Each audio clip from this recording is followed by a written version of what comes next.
Bei meinem Motorrad. Was denn? Da ist der Sprit aus. It's out of gas. Shall we go and fill it up? Do we need a gas can, or can we do it like that? Wir brauchen Kanister. We need a gas can. Here we have the oil and the gas. We can use this can here. Schau. Wo muss das rein? Where do we fill it up? Da. Here? Alles klar? Jetzt kannst du wieder fahren. Okay, good to go. Jawohl.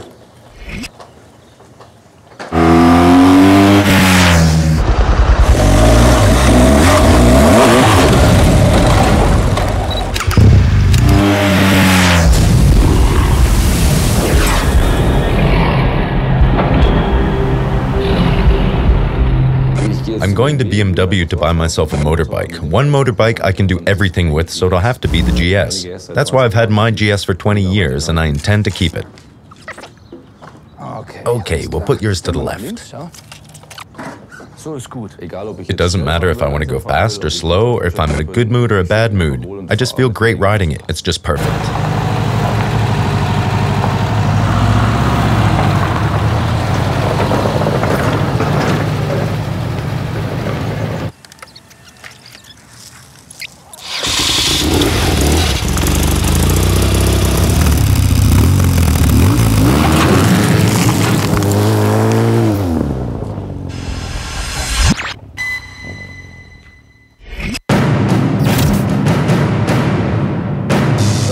Start the engine, please.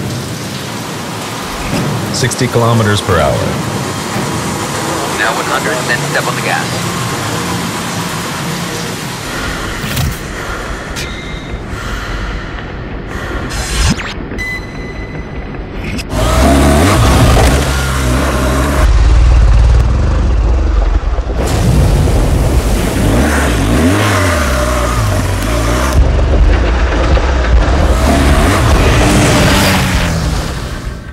I was able to actually experience this absolute highlight when I was allowed to ride myself for the first time.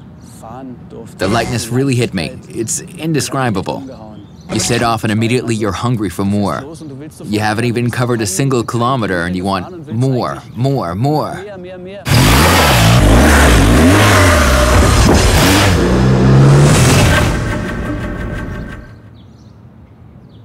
In BMW's CAD, there are those golf bags, so that every convertible has enough space for golf bags. Not so many golfers ride a sidecar bike, but a crate of beer fits in here perfectly.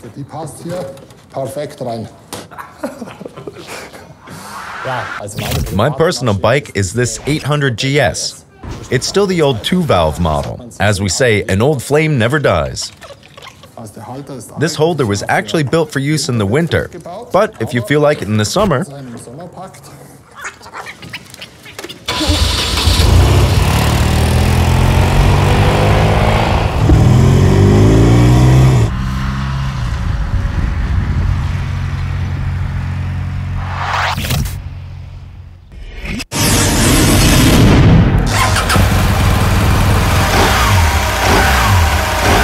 even when I was a little boy, I always admired the GS Paris Dakar in the shop windows. Now I'm allowed to work with it. That is fantastic.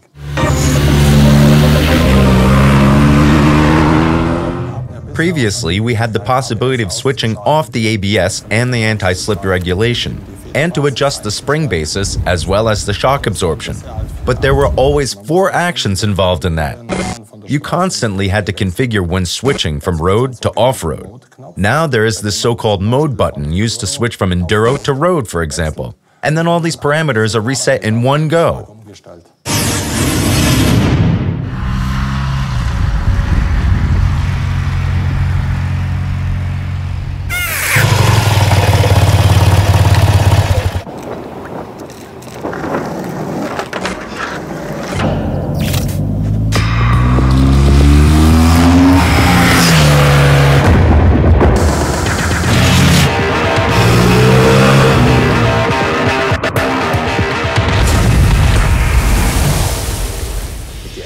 GS, that means normal roads. Relaxed riding on country roads, easy riding and such things, plus luggage. Full throttle on the motorway, the aspect of off-road. And yes, the previous model was very good at that, but I really wanted to take it one step further and extend this large spectrum. And I think with this electronic chassis and the riding modes, I managed to do that.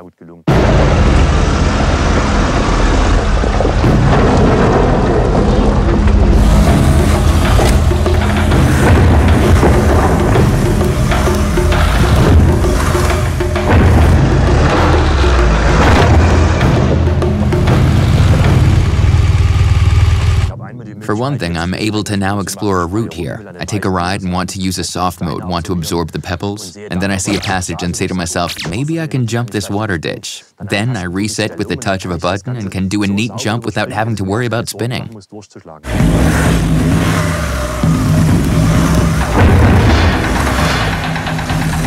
I think that more people will actually go off-road to try this. Initially, they will be hesitant, and when they experience it, they'll want to go back again and again.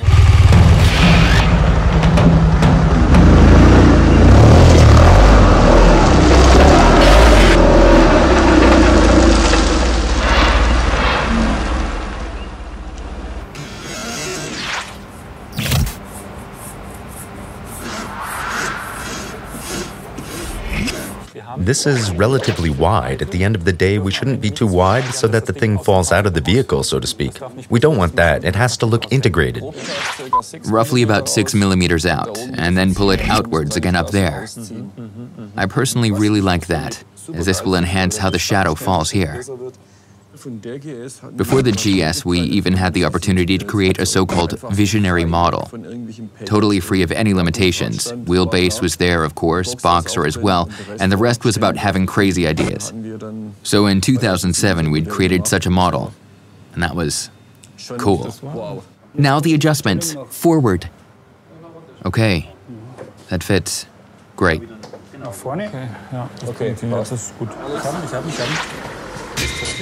Look, here comes the designer again. Now forward, quite far forward. Now the little gearbox, nicely lubricated. Take your time, Ralph. Yes, not a problem. It's only 9:30. All the way to the front, guys, yes.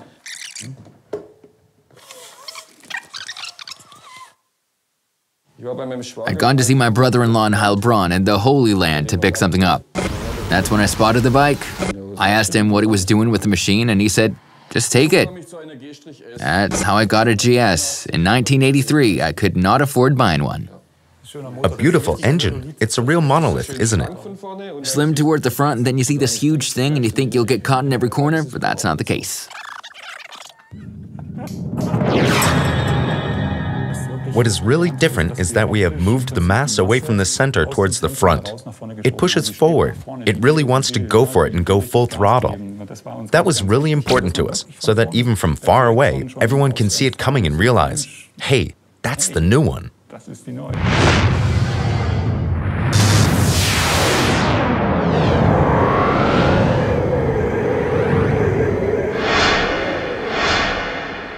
It was in very bad shape and looked awful, covered in rust.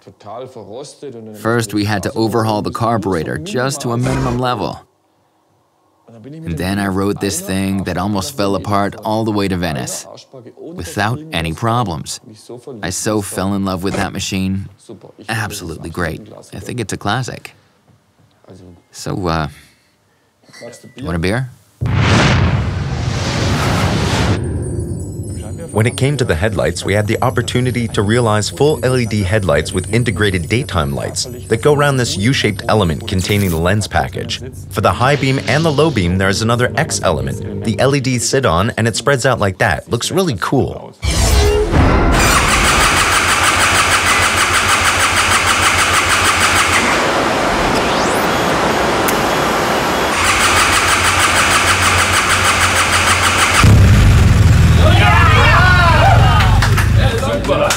One of the main challenges we've implemented into the Boxer engine is the switch from air oil cooling to water air cooling. This particularly has to do with the fact that we wanted to further improve the thermal health of the engine, and we tried to realize a more compact build of the whole thing. The engine is even more emotional, more enthusiastic, and everything has a certain lightness to it, which represents an enhancement in comparison to the current version.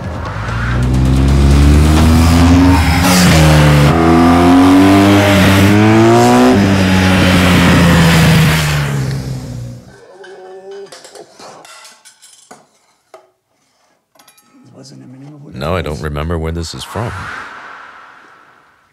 No, that was Kutzting. That's the wrong one. That could be it. Ah, there it is. So that was 1979 with BMW in Weitra at the European Championship race. I came second. It was a lot of work and absolutely exhausting, but also really good fun. But I had the advantage of doing the technology as well.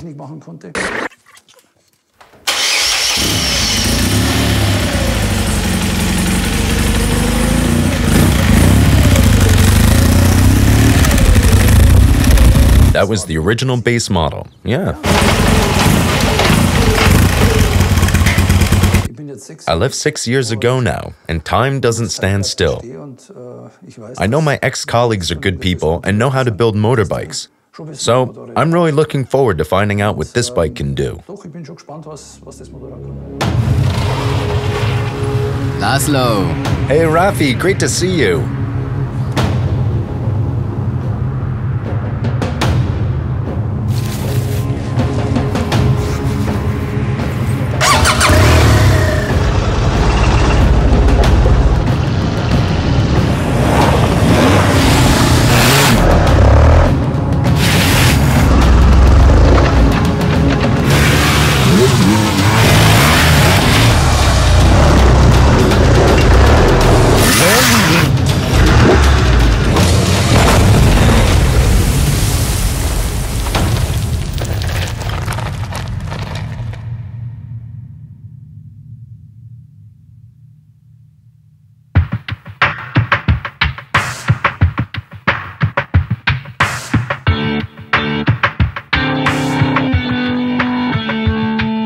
To make a great vehicle even better, you need a good team, with people who understand what this is all about, with people who put their lifeblood into this and who actually live it.